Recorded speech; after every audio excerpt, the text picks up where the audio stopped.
The event that I wish I was there for is the arrival of the HMS Hood and the HMS Repulse in March 1924.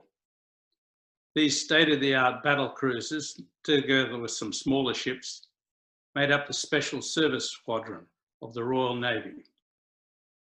This flotilla circumnavigated the globe in the waving the flag exercise in the aftermath of the First World War. The arrival of the squadron, popularly known as the Empire Cruise, was highly anticipated.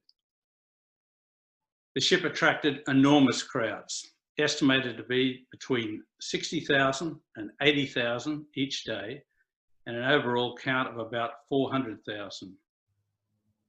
Thousands flocked to Port Melbourne on special trains. There were letters to the editor urging fellow visitors to be thoughtful and not to monopolise the ships, especially the Hood, so that others might get a chance to get on board and inspect them.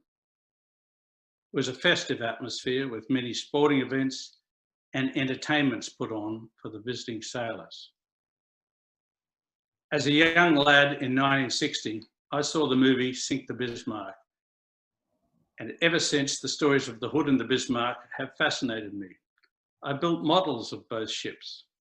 Then, on my many travels in the past 50 years, I've stopped off at places that have some significance related to one or both of these ships. This includes making a pilgrimage to what remains of the former John Brown shipbuilding yards in Clydebank in Scotland, where the Hood was constructed. The Hood was sunk by the Bismarck on the 24th of May 1941, with the loss of 1,415 lives.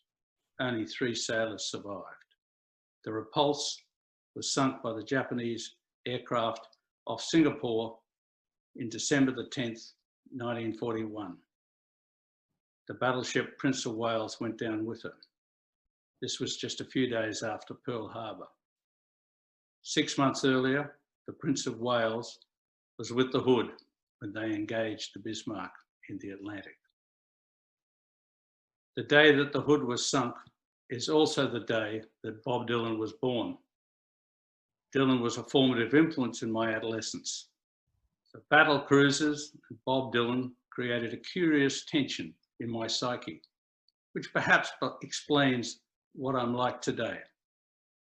My dream is to find a way to effectively recreate a full-size apparition of the Hood alongside the ghostly remains of Prince's Pier to mark the centenary in March 2024 of the visit of the Special Service Squadron.